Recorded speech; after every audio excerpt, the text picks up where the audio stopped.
नमस्कार, आप देख रहे हैं IBC 24। मैं हूं आपके साथ राहुल सिन्हा। रात के 10 बजने को है और वक्त हो चला है हमारा खास बुलेटिन 10 बजे रात पूरी दिन की बात। एक तरफ जहां बेंगलुरु में विपक्षी दल एकजुट हुए तो दिल्ली में एनडीए ने भी शक्ति प्रदर्शन किया, जिसमें 38 दल के नेता शामिल हुए।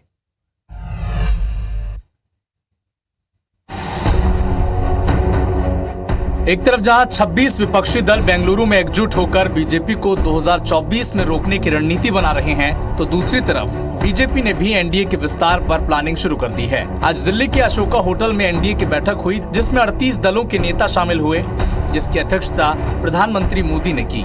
महाराष्ट्र के सीएम एकनाथ शिंदे शिवसेना की ओर से और एनसीपी के बागी गुट के नेता अजीत पवार और प्रफुल्ल पटेल पहली बार बैठक में शामिल हुए। इस बैठक में पिछले कुछ सालों से अलग अलग मुद्दों पर एनडीए से अलग हुए दल भी अब एनडीए में वापस लौट सकते हैं, जैसे पंजाब की अकाली दल, यूपी में ओपी राजभर की सुभाषपा, बिहार में जीतन राम मांझी की हिंदुस्तान आवाम मोर्चा और उपेंद्र कुशवाहा की पार्टी बीजेपी के साथ पहले ही आ चुकी है। तो एक तरफ जहां विपक्ष एकजुट होकर चुनाव लड़ने की बात कह रहा है, तो दूसरी तरफ एनडीए भी अपना कुनबा बढ़ाने पर जोर दे रही है। बेंगलुरु में 26 विपक्षी दल एकजुट हुए और 2024 में होने वाले चुनाव का शंखनाद कर दिया है। गठबंधन का नाम भी इंडिया रख दिया और अगली बैठक की जगह का ऐलान भी कर दिया, लेकिन इन सब के पीछे कुछ सवाल अब भी अनसुलझे रह गए।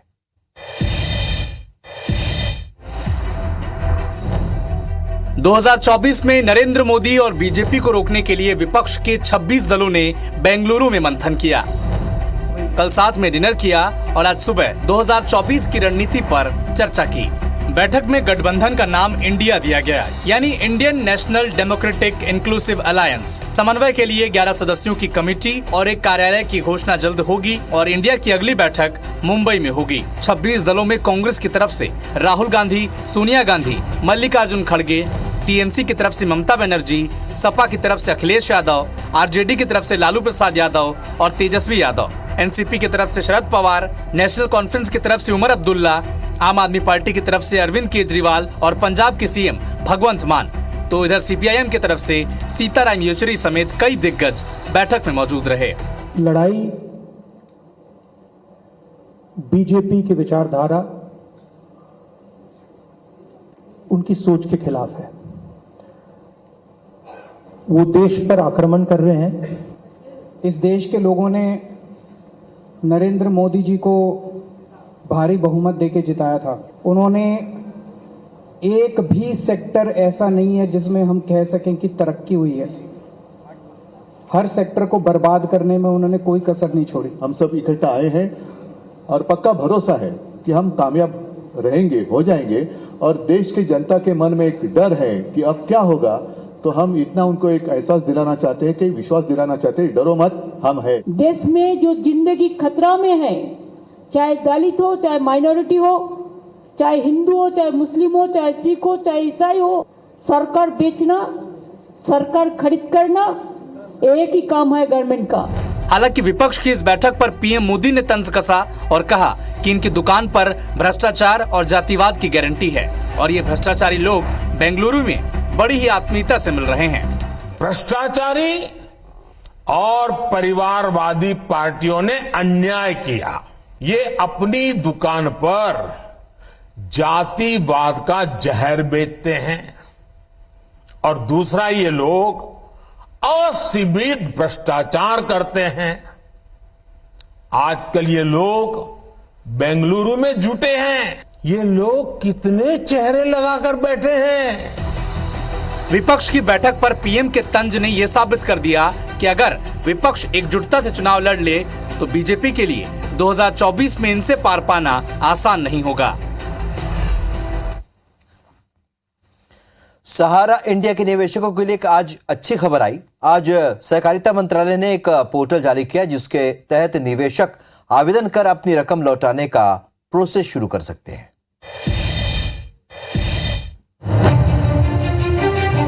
सहारा इंडिया के निवेशकों के पैसे लौटाने के लिए केंद्रीय गृह और सहकारिता मंत्री अमित शाह ने सहारा रिफंड पोर्टल लॉन्च किया। पोर्टल के जरिए सहारा की 4 कोऑपरेटिव सोसाइटी के निवेशक ही आवेदन कर सकते हैं।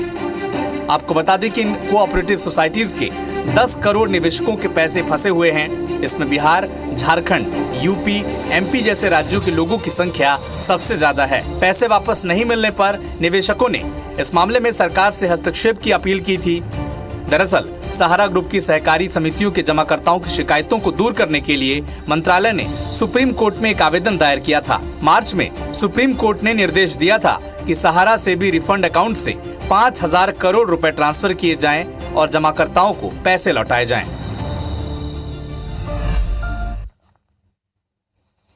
राजधानी रायपुर के एक तस्वीर ने आज सुर्खियां बटोरी। शर्म और मर्यादा का सवाल भी खड़ा किया। मांगे अनसुनी होने पर SC/ST वर्ग के युवाओं ने नग्न होकर प्रदर्शन किया।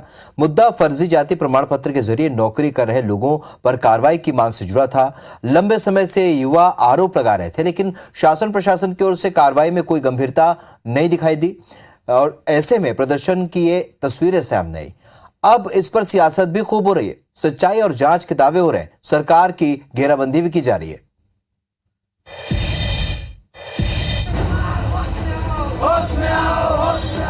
है तल्ख क्यों तेरी सूरत इतनी, शिकायतों का ये क्या गुबार था। माना कि बहुत गुस्सा था तेरे सीने में, जिस पर ये रुख अख्तियार था। शर्म करें इस नंगी दौड़ पर या करें सवाल, जिस पर तेरा बवाल था। रायपुर की सड़क पर ST/SC वर्ग के युवाओं की नग्नता भले ही प्रदर्शन का हथियार बनी हो, लेकिन इस तस्वीर ने आज सभ्यता को शर्मसार जरूर कर दिया। पुलिस और प्रशासन को बेबस और लाचार भी दिखाया। ST/SC वर्ग के युवा नग्न होकर विधानसभा कूच करने निकले। हाथों में तख्तियां थीं, जुबान पर नारे और जहन में भारी गुस्सा। इन्हें रास्ते में हिरासत में ले लिया गया। इनकी मांग है कि फर्जी जाति प्रमाण पत्र के आधार पर नौकरी करने वाले लोगों के खिलाफ पुख्ता कार्रवाई हो। इनका आरोप है कि फेक प्रमाण पत्रों के आधार पर 267 लोग सरकारी विभागों में नौकरियां कर रहे हैं। बर्खास्तगी का आदेश भी 3 साल पहले जारी हो चुका है, लेकिन एक्शन अब तक नहीं हुआ। जो लोग अनुचित लाभ ले रहे हैं उनकी गिरफ्तारी और उन पर कार्रवाई के लिए हम लोग आमरण अनशन किए थे। अब क्षुब्ध होकर हम लोग नग्न प्रदर्शन कर रहे हैं। हमारी मांग है कि 267 फर्जी जाति प्रमाण पत्र धारकों के ऊपर गई तो हम लोग अंतिम हाथों तक जाने के लिए तैयार। इस नग्न प्रदर्शन के जरिए सरकार से सवाल था तो बीजेपी ने घेराबंदी में देर न की। इस मामले पर बीजेपी नेता पैदल मार्च कर राजभवन तक गए। ये सरकार के खिलाफ विरोध अब किस हद तक जा सकता है। सरकार के प्रति नाराजगी का इजहार करने का इतनी बड़ी संख्या में 200-250 नवयुवक कपड़े उतार कर और SC/ST आरक्षण में गलत नियुक्ति का विरोध कर रहे हैं। ये समाज की नग्नता का प्रदर्शन नहीं है, समाज की पीड़ा है और उस पीड़ा की अभिव्यक्ति ये है कि ये सरकार नंगी हो गई। उसके असंवैधानिक क्रियाकलाप ये जनता के सामने आ गए तो कितनी पीड़ा होगी मन में। समाज देख रहा है, लोग देख रहे हैं, देश देख रहा है। ये सरकार को शर्म नहीं आ रही। लेकिन इधर कांग्रेस नेता और सरकार के मंत्री प्रदर्शन के इस तरीके को नाजायज बता रहे हैं। कुछ लोग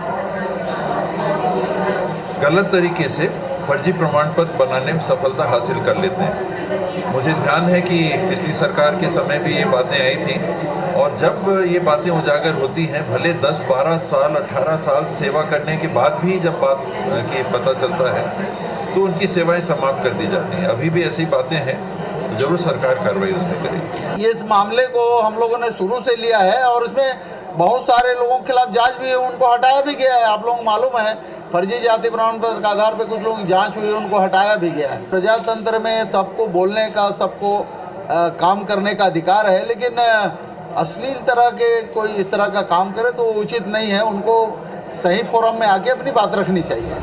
जशपुर में भी रौतिया समाज के हजारों लोगों ने ST वर्ग में शामिल करने की मांग पर हंगामेदार प्रदर्शन किया है। रायपुर में नग्न प्रदर्शन की बात करें तो इन युवाओं को पुलिस ने कोर्ट में पेश किया। इन्होंने बीते महीने भूख हड़ताल की थी और मांग नहीं माने जाने पर आंदोलन खत्म कर दिया था। हालांकि तब इन्होंने विधानसभा के सामने नग्न प्रदर्शन के लिए चेताया भी था। जब इस प्रदर्शन की तस्वीरें सामने आई तो हर हद पार हो गई और मर्यादा तार तार हो गई। Bureau report, IBC 24।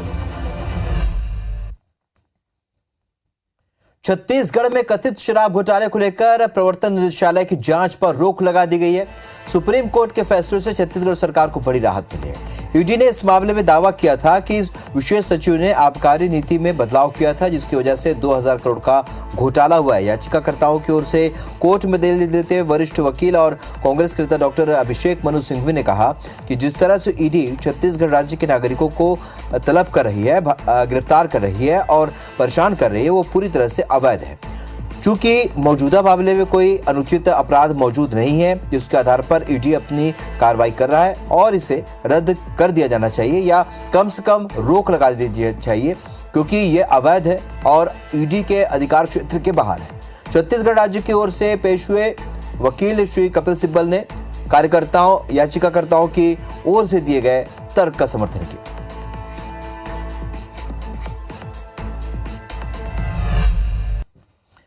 जबलपुर में गन पॉइंट पर अगवा किए गए बच्चों को पुलिस ने मथुरा से बरामद किया। साथ ही पुलिस ने इस मामले में बच्चों के पिता सहित 3 आरोपियों को गिरफ्तार कर लिया। आरोपी ने अगवा करने के बाद बच्चों के एक रिश्तेदार के घर पर उन्हें छिपा कर रखा था। जबलपुर में 13 जुलाई को गन पॉइंट पर अगवा बच्चों को मथुरा से बरामद कर लिया गया है। बच्चों के पिता पर उन्हें अगवा करने का आरोप है। पुलिस ने आरोपी पिता के साथ 2 अन्य आरोपियों को गिरफ्तार कर लिया है। मथुरा में इनके एक दूर के रिश्तेदार के यहाँ से जो है वीर की सूचना के आधार पर वहाँ से बच्चों को बरामद किया गया। अपने साथियों के साथ जो घटना को अंजाम दिया वो तरीका उनका अच्छा नहीं था और उसी की तरह जो कानून का उल्लंघन पाए जाने से उनके विरुद्ध वैधानिक कार्रवाई। आरोपी पिता ने बच्चों को मथुरा में अपने रिश्तेदार के घर पर छिपा कर रखा था। पुलिस ने बच्चों को उनकी मां के हवाले कर दिया है। जानकारी के मुताबिक बच्चों की मां भाग्यश्री पारिवारिक विवाद के बाद अपने पति से अलग होकर जबलपुर में मायके में आकर रहने लगी है। बहुत परेशान किया उसने मेरे बच्चों को। मुझे बस इंसाफ चाहिए, ये चाहिए कि ये लोग कुछ कर रहे हैं उसको कोई स्पेशल ट्रीटमेंट नहीं दिया जाए। 13 जुलाई को आरोपी राजपाल अपने 3 अन्य साथियों के साथ बेलहरी स्थित ससुराल पहुंचा और बंदूक की नोक पर अपने दोनों नाबालिग बेटे और बेटी का अपहरण कर वहां से फरार हो गया था। कांग्रेस के पूर्व अध्यक्ष सोनिया गांधी और राहुल गांधी की फ्लाइट के विमान में तकनीकी खराबी आने की वजह से भोपाल के राजा भोज एयरपोर्ट पर इमरजेंसी लैंडिंग कराई गई। सोनिया और राहुल इस फ्लाइट से बेंगलुरु से दिल्ली जा रहे थे। सोनिया और राहुल रात 9:30 बजे की फ्लाइट में से दिल्ली के लिए रवाना हो गए। तो भोपाल के राजा भोज एयरपोर्ट की तस्वीर देख रहे हैं आप, जहां पर विमान में तकनीकी खराबी की वजह से सोनिया गांधी और राहुल गांधी के विमान की इमरजेंसी लैंडिंग कराई गई। बेंगलुरु से दिल्ली जा रहे थे और इसी दौरान इस फ्लाइट में खराबी आई, जिसके बाद भोपाल के राजा भोज एयरपोर्ट पर इमरजेंसी लैंडिंग कराई गई और उसके बाद रात 9:30 बजे की फ्लाइट से वापस वो दिल्ली के लिए रवाना हो गए।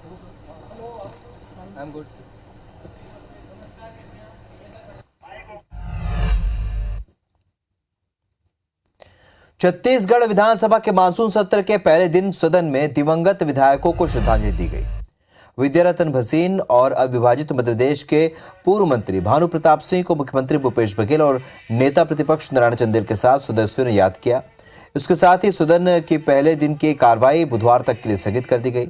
सदन में दिवंगत सदस्यों को श्रद्धांजलि देते हुए सीएम भूपेश बघेल ने कहा कि विद्यारतन भसीन मिलनसार व्यक्ति थे। दलगत भावना से ऊपर उठकर सभी से उनका अच्छा संबंध था। वहीं डॉक्टर रमन सिंह ने कहा कि जब विद्यारतन भसीन का इलाज चल रहा था, मैं उनके चिकित्सकों के संपर्क में था। अपनी बीमारी के बावजूद उन्होंने कभी भी विधानसभा आना नहीं छोड़ा। इधर मानसून सत्र में बीजेपी राज्य सरकार के खिलाफ अविश्वास प्रस्ताव लाने की तैयारी में है, जिस पर कैबिनेट मंत्री कवासी लखमा का कहना है कि भाजपा के हर सवालों का जवाब देने के लिए कांग्रेस सरकार पूरी तरीके से तैयार है। भाजपा को अविश्वास प्रस्ताव लाने के साथ ही हर मुद्दे पर चर्चा करनी चाहिए, सिर्फ हंगामा कर सदन का समय बर्बाद नहीं करना चाहिए। पहले दिन हमारे विधायक विद्यारतन भसीन जी के देहावसान होने के बाद उन्हें श्रद्धांजलि दी गई। उसी प्रकार से भानु प्रताप सिंह जी जो पूर्व विधायक पूर्व मंत्री रहे हैं, उसकी देहावसान के बाद आज उन्हें श्रद्धांजलि देने के बाद विधानसभा आज दिन भर के लिए स्थगित किया गया। भारतीय जनता पार्टी के सक्रिय और सजग विधायक रहे विद्यारतन भसीन जी को आज श्रद्धांजलि अर्पित की। विद्यारतन भसीन अलग अलग दायित्वों में भूमिका में लगातार अपना दायित्व कर्तव्य का निर्वहन करते रहे। प्रतिपक्ष को छत्तीसगढ़ का जनता का हित की बात उठाओ, छत्तीसगढ़ के लोगों के लिए बात उठाओ, छत्तीसगढ़ का बात अच्छा है उसको करे, लेकिन अनविस्तार प्रस्ताव में हु हाई करेंगे तो जमेगा नहीं। हम लोग उसका ईमानदारी से जवाब देंगे और सरकार तैयार है। नेता प्रतिपक्ष गोविंद सिंह मुरैना जिले के दौरे पर रहे। यहां पर उन्होंने अब ग्वालियर चंबल अंचल में कांग्रेस की 2018 से भी ज्यादा सीटें जीतने का दावा किया।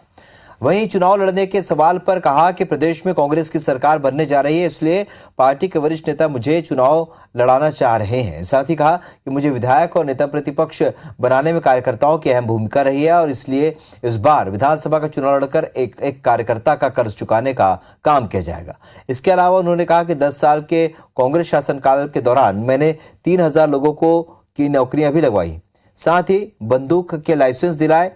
बंदूक के लाइसेंस पाकर कई लोग प्राइवेट नौकरियां कर रहे हैं। गोविंद सिंह ने नरेंद्र सिंह तोमर पर निशाना साधते हुए कहा कि तोमर कांग्रेस के किसी भी नेता के खिलाफ अपशब्द बोलेंगे या फिर कोई टीका टिप्पणी करेंगे तो गोविंद सिंह उनके खिलाफ सबसे पहले बोलेंगे।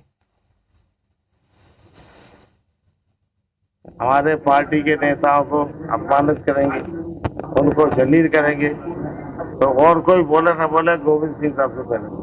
वायरल वीडियो भी कहा, दूसरी बार माफी भी मांग रहे हैं। दोनों में से कौन सच्चाई हो सकती है हम नहीं कह सकते। हमने एक भी नहीं सुना।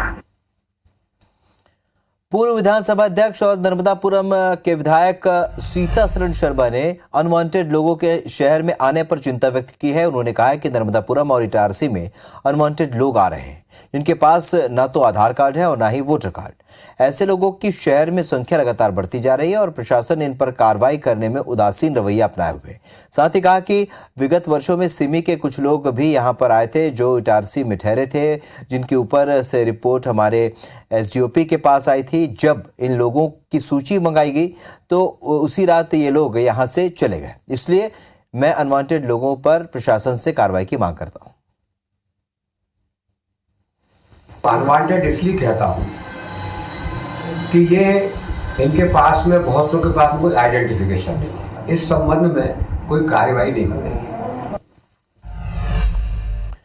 सुप्रीम कोर्ट की ओर से ईडी की कार्रवाई पर रोक लगाए जाने पर कैबिनेट मंत्री अमरजीत भगत का कहना है कि ईडी की कार्रवाई से परसेप्शन बन गया था कि जहां भाजपा की सरकार नहीं वहां पर कार्रवाई हो रही है, इसलिए केंद्रीय एजेंसी की जांच में निष्पक्षता होनी चाहिए और ऐसे परसेप्शन से बचना चाहिए।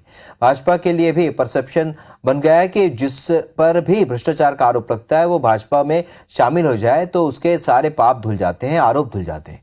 भगत का कहना है कि भाजपा नेता और गैर भाजपाइयों को ईडी आईटी की कार्रवाई का डर दिखाकर तोड़ने की कोशिश की जा रही है। आपकी कार्रवाई में निष्पक्षता होनी चाहिए। परसेप्शन और बना है भारतीय जनता पार्टी के संदर्भ में कि जिनके ऊपर भी आरोप लगता है भ्रष्टाचार का, वो अगर भारतीय जनता पार्टी में चला गया तो उससे ज़्यादा ईमानदार कोई रहता नहीं है। वो वॉशिंग मशीन हो गया है भारतीय जनता पार्टी। मंत्रिमंडल में भी ले लेते हैं, जो उपकृत करना सब कर देते हैं, केवल भाजपा में आ जाओ। रायगढ़ लोकसभा की सांसद गोमती साय का भी एक वीडियो सामने आया जिसमें गोमती साय अपने गांव मुंडाडीह में महिलाओं के साथ धान का रोपा लगाते हुए नजर आ रही है। गोमती साय के साथ महिलाएं सरगुजिहा आदिवासी गीत भी गा रही हैं, जिसे आमतौर पर आदिवासी महिलाएं धान की बुआई के समय गाती हैं। गोमती साय के साथ ही बड़ी संख्या में आदिवासी महिलाएं भी खेत में नजर आ रही हैं। दरअसल गोमती साय आदिवासी समुदाय से हैं और उनके गृह ग्राम मुंडाडीह में वे धान की खेती भी करती हैं। मंगलवार की सुबह अपने गृह क्षेत्र में थी और उन्होंने साथी महिलाओं के साथ धान की रोपाई की। सांसद गोमती साय के इस वीडियो को उनके प्रशंसक बेहद पसंद कर रहे हैं।